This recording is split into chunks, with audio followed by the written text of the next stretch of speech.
बिस्मिल्लाहिर्रहमानिर्रहीम, अस्सलाम वालेकुम। मैं हूं करामत मुगल और मेरे साथ हैं अलीना शिगरी साहिबा और अदील राजा साहब। बहुत शुक्रिया आपके वक्त का।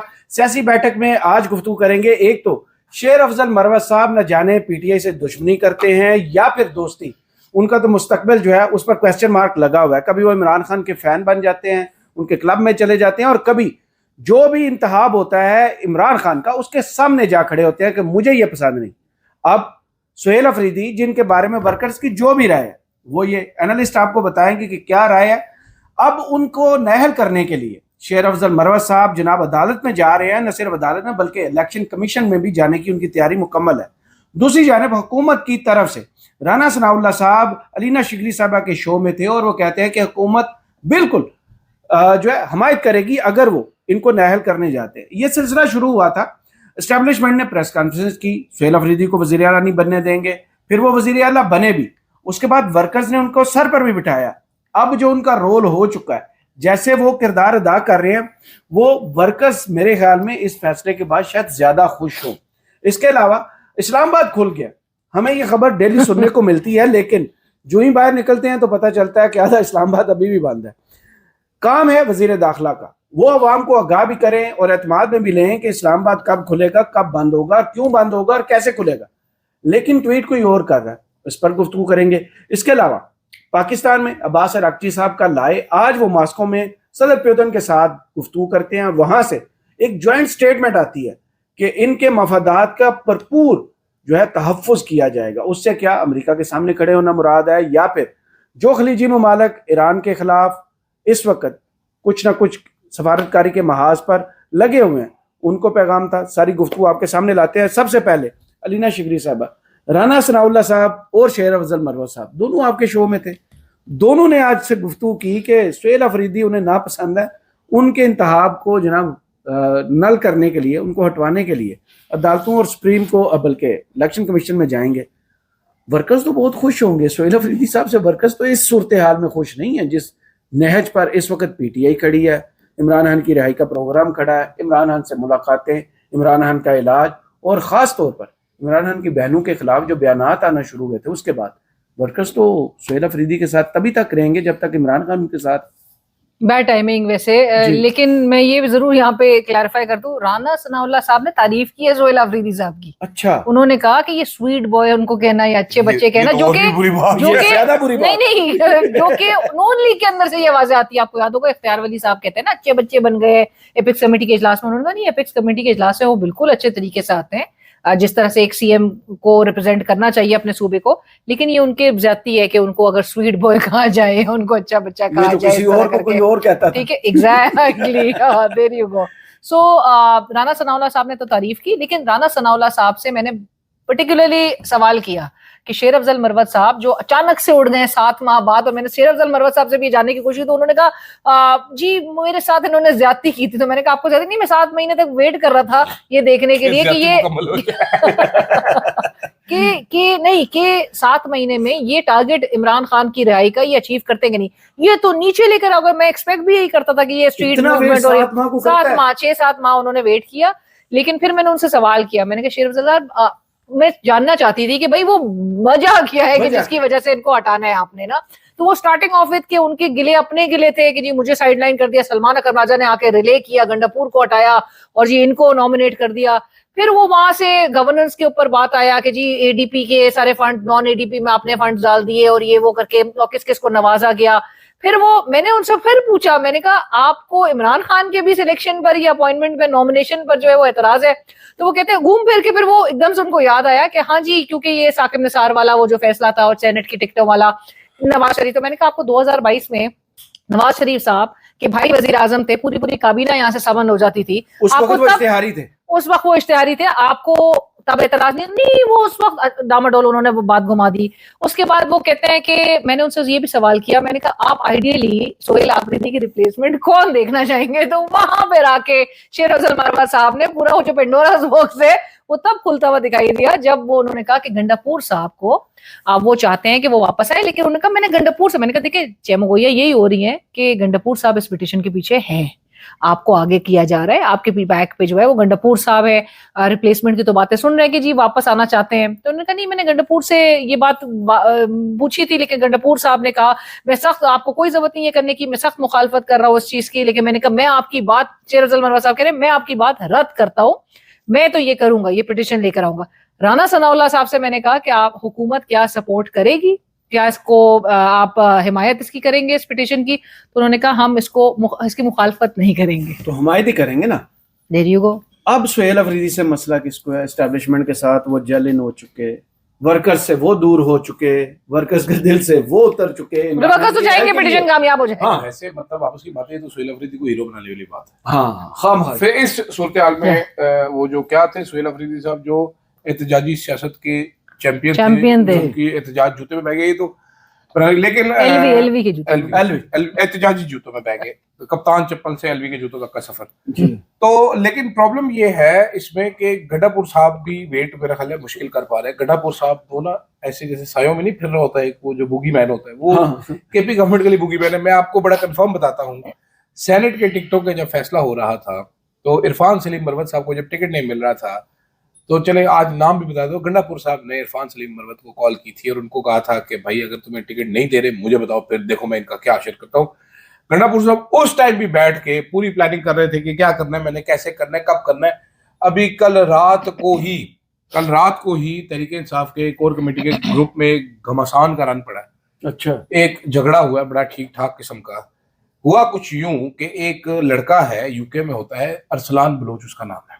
अच्छा, अरसलान बलोच साहब ने एक ट्वीट खड़का दी थी कि जनाबे वाला इमरान खान का जेल से पैगाम आ गया कि बैरिस्टर गौर इस्तीफा दे। शहबाज गिल साहब ने वो ट्वीट उठा के कोर कमेटी के ग्रुप में डाली कि ये क्या है जी। अब शहबाज गिल साहब भी एक अन्ना बटेरा ही है, वो तेनू की जरूरत है मार दी भाई, ठीक है। उन्हें वो ट्वीट ग्रुप में पा दी। उस ग्रुप में अब पीटीआई के वेले सारे छुप के बैठे होते, वो पूरा दिन ग्रुप में डिस्कशनें बड़ी बड़ी करते रहते। उन्होंने जनाबे वाला ग्रुप में डिस्कशन शुरू हो गई, तो बैरिस्टर गौर साहब जो वैसे सुन होते हैं, कोई भी उनको फोन करे वो पत्थर के आदमी बन जाते हैं, वो बुद्धा है, वो स्लीपिंग बुद्धा है। नहीं उन्होंने जवाब नहीं दिया था उस खातून को कि आप कौन है। ये वो ज्यादती थी, वो ज्यादती भाई वो वर्कर है, नहीं, वर्कर का हरास करने का किसी को कोई राइट नहीं है क्या? तुम लोग मिलके उसको हरास करने का किसी ने राइट नहीं। मतलब अगले सवाल करेंगे, आप घेरा बुली करेंगे आप इस तरह से, नहीं ज्यादती थी। गौर साहब ने, मैं उस वक्त गौर साहब के साथ हूँ, बड़ा पेशेंस का मुजाहिरा किया। वो बहुत पेशेंस का मुजाहिरा करने के साथ नहीं, लेकिन वो बहुत पेशेंस का मुजाहिरा करते हैं, लेकिन उधर तो उन्होंने अखीर ही कर दी ना। गौर साहब उधर कुछ करते, लोग चपेड़े भी कराते गौर साहब नहीं, लेकिन ज्यादती थी, बहुत ज्यादती जी। गौर साहब के साथ मजीद ज्यादती हुई है। फिर ये जब अरसलान बलोच ने ये डाला, गौर साहब ने कहा जी मैं इसका जवाब दे दूं। अच्छा, गौर साहब बीच में कूदे। अच्छा, यहाँ से मेरी फेवरेट दुनिया की बेहतरीन टैलेंटेड सेनेटर मिसाल यूसुफजई, जिनको खुद नहीं पता वो सेनेटर क्यों है, वो बीच में कूद पड़ी। अच्छा, उन्होंने बीच में फ्लाइंग किक मारते हुए आई, वो शहबाज गिल के मुंह पे उन्होंने फ्लाइंग किक रिसीव की। अब तरीका क्या होता है? अब तरीका क्या होता है? हवा में उनके इस वक्त ऑडियो भी वायरल है इस वक्त सोशल मीडिया। वही मैं आपको बता रहा हूँ ना, हवा में तो आजकल वो जंपे वो भी लगा रहे हो जो बाहर यूके में फिसली का वो बेचारा उल्टबाजियां मारी जा रहे हैं। वो पाकिस्तान जो ढक के रखे जी, पागल हो गए। सॉरी लेट्स तो मशाल यूसुफजई साहब ने कहा छोड़े गौर साहब, ये क्या ऐसे क्या, ये खुद ही गिल साहब ट्वीट कराते हैं, हमने तो सुना है ये लड़का गिल साहब के कहने पर काम करता है, गिल साहब के कहने पे ट्वीट करता है। वो होता नहीं जैसे अलीना कहते भाई तुम तो हो ही ऐसे, गुजरते है पासिंग रिमार्क के तौर पे आदत होती है लोगों वो जैसे इकरारुल हसन वाला, इकरारुल हसन वाला, उसके भी आपको मैं वाकयात सुनाता हूँ। तो ऐसे ही पासिंग रिमार्क्स उसने पास कर दिया, तो वहां पर एक नई डिबेट शुरू हो गई जिसपे शहबाज गिल साहब बड़े उससे नाक हो। अच्छा, उन्होंने नाक से आग निकाली, चिंगारे निकाले, फिर उसके बाद उन्होंने एक तवील तरीन वॉइस नोट फेंका उधर उस ग्रुप में, ठीक है, उस ग्रुप में, और बड़ा तमीजदार वॉइस नोट, आप हमारी छोटी बहन है, हमने आपके बारे में ये लेकिन आप पर इल्जाम आती है ये नहीं, उन्होंने समझाया, उन्होंने कहा जी मैंने आपके बारे में जो सुना है आप ऐसी हैं नहीं। उन्होंने कहा जी देखिए आप हमारी छोटी बहन है, लेकिन किसी ने मुझे बताया कि आप ड्रग सप्लाई करती हैं, ठीक है, आप ये लड़कियां ये करती हैं, ऐसे करती हैं, लेकिन मैं तो नहीं मानूंगा। तो किसी ने आपको सुना दिया है, तो आप मेरे बारे में क्यों मान रही हैं? हमने सुन ली ना, लोगों ने नहीं मैं बता रहा हूँ आपको। तो फिर उसके बाद आगे से उसका बड़ा डर, बड़ी डर, तौबा या अल्लाह, कानों को हाथ लगाओ। शहबाज गिल साहब यहाँ पे क्या कर दिया ब्रो।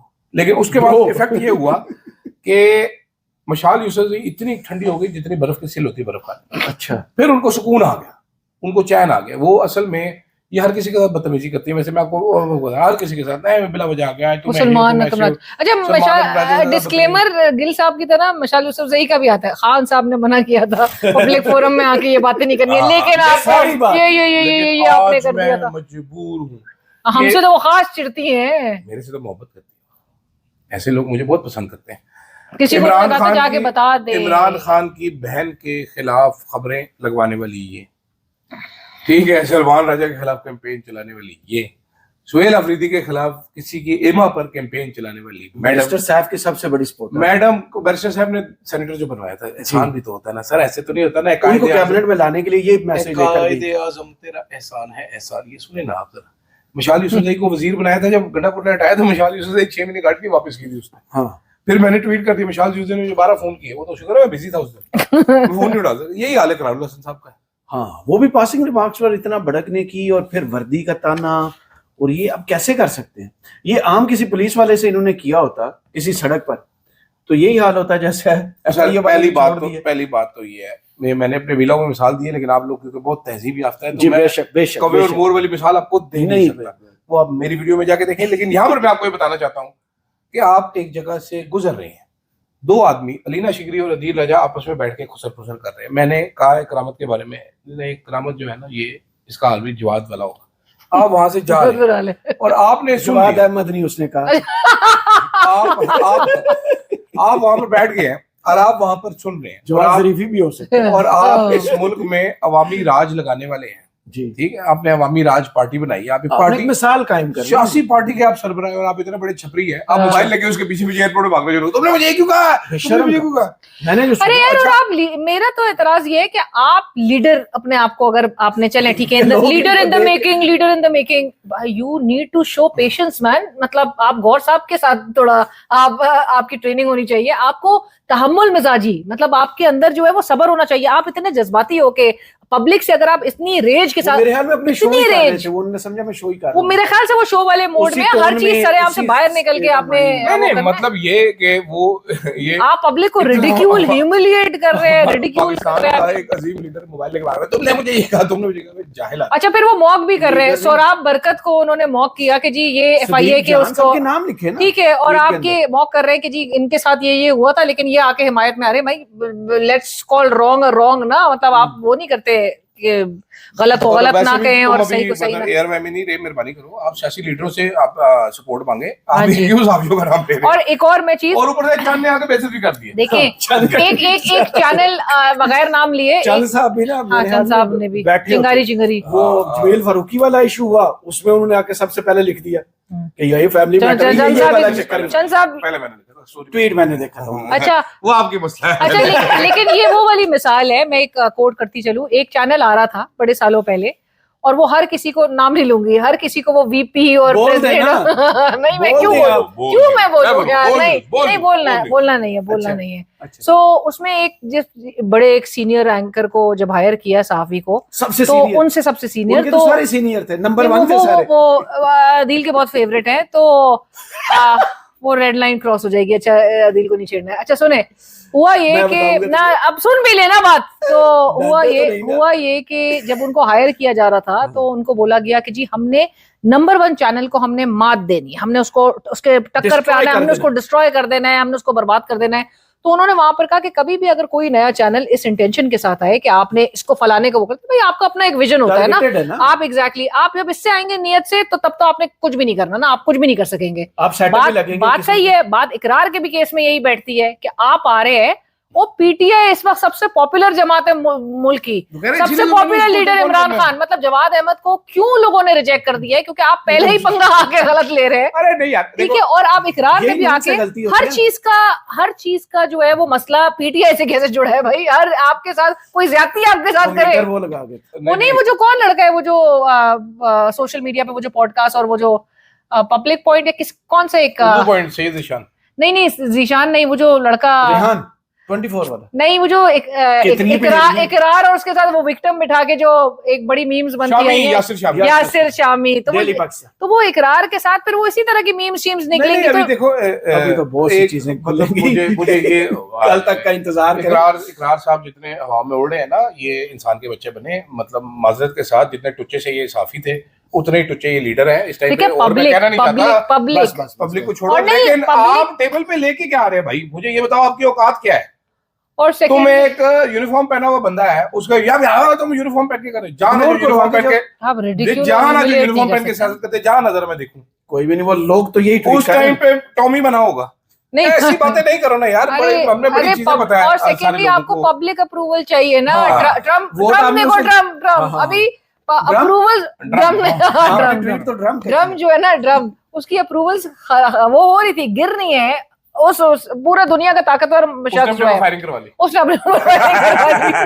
नहीं, अब ये देखो जरा, आप असूल देखिए, नून लीग एक जमात, पीपल्स पार्टी 2 जमात, एएनपी 3 जमात, बीएनपी 4 जमात, बाप पार्टी 5 जमात, मौलाना फजलुर रहमान 6 जमात, एमक्यूएम 7 जमात, जोड़ के वो जेयूआई काफ लीग 8 जमात, आईपीपी 9 जमात, ऊपर से ये बराबरी पार्टी 10 जमात, और ये 12 जमात आगे, 12 जमात पास, ये 12 जमात पास है जमातें मिल के, मतलब उन सारी जमातों में 2 बंदे इन पार्टियों को भी डाल लो, ठीक है, ये सारी मिल के एक तरीके हिसाब से लड़ने के लिए जो खुद ही आपस में बहुत वो आपस में लड़ रहे हैं, और ये ऊपर से बड़े छोटे दरमियाने हर साइज के इनको पड़े हुए उसके बाद क्या कह रहे हैं। अच्छा, ये इनसे थोड़े मशवरा ले सकते हैं कि अगर फाइटिंग करनी है तो आप तो कैसे करनी है। और आप अंदाजा देखो, 3 माह प्रेस कॉन्फ्रेंस कॉल में सवाल करने शुरू किए, मेरे पास सबूत नहीं है कि उसने मुझे गाली निकाली, लेकिन उसके बाद भी ये सबूत नहीं है कि उसने मुझे गाली नहीं निकाली। अबे झापड़, ठीक है, उन्होंने जो कहा वो सबके पास, इतने बड़े छपरी लोग हैं ये, खुदा की कसम, ये ऐसे ये वो अच्छा, इनकी तामिल रीलें बनाने वाले। एक दफा इनकी एक और भी वीडियो कोई सर्फेस की थी, यही एयरपोर्ट वगैरह के इमिग्रेशन काउंटर वगैरह से, आपको याद होगा, ये वो तो ना एंटाइटल जो अपने आप को समझते हैं ना कि प्रिविलेजेस आपको एंजॉय करना, अशराफिया जो तबका है ना, कि आपको क्यूज में नहीं लगना, आपने पब्लिक की तरफ, शराबिया मैंने कहा नहीं है मैंने नहीं कहा, फॉर गॉड सेक, सॉरी हाँ जी जी। फिर आगे चले, इस्लामाबाद खुल गया, मेरे लिए तो सबसे बड़ी खबर है। और ये बता कौन रहा था, मैं भला ये सागदार साहब बता रहे थे, वो दूसरे बिजी थे ना, वो पीएसएल के ऑफ मैचेस, नहीं और सामने वाली पीएसएल वगैरह में अब वो बिजी हो गए ना, वो बहुत सारी एड्स पहनी हुई उन्होंने। तो ये काम किसका है, लोगों को बताना इस्लामाबाद बंद हो रहा है, इस्लामाबाद खुल रहा है, स्विच। मेरे ख्याल से तो इस्लामाबाद सबको जरूरत थी ट्वीट करने की, बिल्कुल भी नहीं, मतलब ये उनका काम नहीं है। वजीर खारजा है, डिप्टी वजीर आजम, मेरी हिमायत की, डिप्टी वजीर आजम, वो भी मैं तो समझती हूँ विद ऑल ड्यू रिस्पेक्ट बड़ी बेशर्मी है कि अगर आप आके पूरा आधे से ज्यादा इस्लामाबाद बंद करके उसको नो गो एरिया बना के आप आके उल्टा अवाम का शुक्रिया अदा कर रहे हैं, ठीक है, आपने अवाम से बात करके आपको अवाम को सफर कराने पर उनसे माफी मांगनी चाहिए। हमसे ही बात कर लें, हमने ये एक महीना गुजारा है, एक महीने पब्लिक अपॉलॉजी, रावलपिंडी इस्लामाबाद खुला, गिन के इतनी अनसर्टेनिटी, लोग बेचारे सफर कर कर, तो ढूंढ रहा हूँ वो ताजरों को, फिर बात बुरी नहीं लगेगी ना कि जिनके दरमियान आप सुलह कराने के लिए बैठे हुए हैं, तल अवीव खुला है, वाशिंगटन खुला है, तेहरान खुला है, बंद है, शहर बंद है, रावलपिंडी बंद। नहीं, मैं तो वो ब्लू एरिया के ताजर ढूंढ रहा हूँ भाई। कौन सा? वो ताजरों का ग्रोह जो जब तहरीक इंसाफ का पीटीआई दौर में उठ जाते थे, इस्लामाबाद हाईकोर्ट के खोला जेजी मारे, अरबों रुपए का नुकसान हो रहा है एक दिन में। तो अब मुझे ये बताएं, 20 दिन कारोबार बंद रहा है इन बेशर्मों का, तो कितने अरब का नुकसान? हुकूमत भी तो तब यही कहती थी ना, अरबों का नुकसान है ना, जांच करेंगे। और अच्छा, अकल देखो इनकी, इंटरेस्टिंगली इसहाकदार से भी शुक्रिया अदा करें, इनकी अकल देखो जरा। अकल इनकी ये है कि जो गुरु ने आना था, माई बाप ने आना था, उनको आपने सरीना होटल में ठहराना था। मुझे समझ आ गई कि जी सरीना होटल शहराए आम नहीं है, इसको बंद करते हैं। फिर आपने कहा नहीं, इससे जरा आगे वाली 2 रोटें भी बंद करती है। चलो जी, मैं कहता हूँ जी पूरा रेड जोन, जो बड़े गेट आपने लगाए दुनिया में, वाइज वो state with in a state है कि जहां पर इस्लामाबाद के रेड जोन में दाखिले के लिए बड़े गेट इन्होंने लगा दिए कि यहाँ से गेट बंद कर देंगे तो रेड जोन सेपरेट हो। लेकिन दाखिल होने वाले फिर भी हो जाते हैं, दाखिल होने वाले हो जाते हैं, मौलाना फजलुर रहमान के सारे गेटों से ऊपर से चले गए। अच्छा सुने तो सही ना जी, तो गेट लगा दिए उन्होंने, वहां तक आपने बंद कर दिया, ये मेरे लिए काबिल कबूल है। उसके बाद आपने तमाम सरकारी अफसरान को छुट्टी होम कर, क्यों? क्या आपको अपने सरकारी अफसरान पर एतबार नहीं है? तो सिक्योरिटी क्लियरेंस होती है, सिक्योरिटी क्लियरेंस होती है आप उन्होंने। उसके बाद आपने रेड जोन को एक्सटेंड कर दिया। अकल देखिए जरा, रेड जोन एक्सटेंड होगी जी, सामन से आगे निकल। उसके बाद रेड जोन एक्सटेंड होने के बाद आपने वहां पर सारे पेट्रोल पंप बंद कर दिया। उसके बाद आपने फैजाबाद का अड्डा बंद कर दिया। अब बाहर आना शुरू हो जरा, यहाँ पर तो सारा बंद हो गया ना, फैजाबाद का अड्डा बंद कर दिया। उसके बाद पीर बदाई यहाँ से 30 किलोमीटर दूर पीर बदाई का अड्डा बंद कर दिया। उसके बाद आपने कहा रावल रोड पे अबू का जहाज लैंड करेगा, रावल रोड सारी बंद कर दो। वहां पर करीब 6 दिन कर्फ्यू रहा। वहां पर करीब रेडियो वाले रेडी लगाते थे, मैं रात से उनसे सस्ते दुआने लेने की कोशिश करता था, नहीं देते थे, 120 रुपए का दुआना बेचता था। बंद रहे ना, उन सेट रहे हैं, तेरी तबीयत सेट हुई है बदले ले रहा। अच्छा, उसके बाद वहां पर पेट्रोल पंप बंद कर दिए, ये यहाँ तक हो गया। इसके बाद मोटरवे बंद कर दिए, मोटरवे से कोई पब्लिक ट्रांसपोर्ट आपके शहर नहीं आ सकती। उसके बाद आपने टैंकर बंद कर दिए। इन्होंने इतने अकलमंद है, इन्होंने मेडिकल का सामान बंद कर दिया। पाकिस्तान के नॉर्थ की एक ही रिफाइनरी थी, अटक रिफाइनरी लिमिटेड, वो भी बंद कर दी। इनकी अकल देखो, कितने खुशक अकल के मालिक। उसके बाद आके एयरपोर्ट से कितनी दूर है, और हम खित्ते में अमन की कोशिशों को आगे बढ़ा रहे हैं। अमन का रास्ता, अमन की कोशिश करते करते आपने बेड़ा गर्क अपना ये किया है कि भारत में जो पेट्रोल पहले दिन था आज तक वही प्राइस है। उन्होंने सस्ते अल्टरनेटिव ढूंढे, उन्होंने बजाय इसके आप बता रहे हो भारत पीछे रह गया, मोदी तो बर्बाद हो गया, पाकिस्तान ने अमन करा दिया, वहां के अवाम को फर्क ही नहीं पड़ा। यहाँ पर आप राणा साहब ने मेरे प्रोग्राम में अभी बोले तो मुल्क भी तो हमें चलाना है, मुल्क चलाना, लेवी बढ़ा रहे हैं तो अवाम से ही लेंगे हम पैसा, तो मुल्क भी तो हमने चलाना है। मैं कम करें ना आप लोगों के लिए ना, एक ट्वीट सनाउल्लाह साहब ने किया था, डॉन न्यूज के रिपोर्टर है, ये जो आपने इकोनॉमी की बात की ना, आज उन्होंने कहते हैं 4 जुमलों में सारी इकोनॉमी जो है ना सम अप कैसे की। उन्होंने कहा मुसाबकती कमीशन की अभी सीमेंट सेक्टर की स्टडी रिपोर्ट पढ़े, जिसके मुताबिक सीमेंट की कीमत में 50% टैक्स है, गाड़ियों की कुल कीमत में टैक्स की शरह 42% से 65% है। टोयोटा की सीईओ जमाली साहब के मुताबिक फॉर्च्यूनर गाड़ी जो ये लेना चाहते हैं ले नहीं पा रहे। गाड़ी की सेल प्राइस जो है इस वक्त 2 करोड़ 48 लाख रुपए है इनके मुताबिक, मुझे चाहिए। इसमें सुन लीजिए, इसमें टैक्स जो हुकूमत लेती है 1 करोड़ 48 लाख टैक्स है गाड़ी। इसके अलावा तनख्वाहदार पर टैक्स की शरह देख ले, कंपनियों पर 50% से ज्यादा है, बिजली गैस बिलों पर कई किस्म के टैक्स हैं और पेट्रोलियम पर भारी लेवी, फिर भी कहते हैं टारगेट पूरा नहीं होता। ये हुकूमत की पूरी तस्वीर। नहीं ऐसे ही चल सकता है ना। मुझे ये बताओ जरा, आप रिग्रेसिव टैक्सेशन किसको कहते हैं? भाई आप तो सोलर पर चले गए, इससे ज्यादा आपने क्या कर भाई सोलर का बेड़ा गर्क कर दिया। वो क्या ग्रीन मीटर्स पर देखे टैक्स। उमर शरीफ का ड्रामा शेयर हो रहा है वो 90s का, कैसे सूरज धूप सेकने पे टैक्स लगा देंगे। ये आया शिवाजी आगे कर गया, उसको आइडिया पसंद। मतलब चाचू इतना शातिर आदमी, चाचू ने जो अपनी जवानी में चीजें देखी थी सारी बुढ़ापे में इम्प्लीमेंट पॉसिबल यार, लोग इतराज भी नहीं करते सबसे। और आप प्रायोरिटी देखिए, अपोजिशन के पास कितने सब्जेक्ट हैं, कितने हैं भाई अवाम।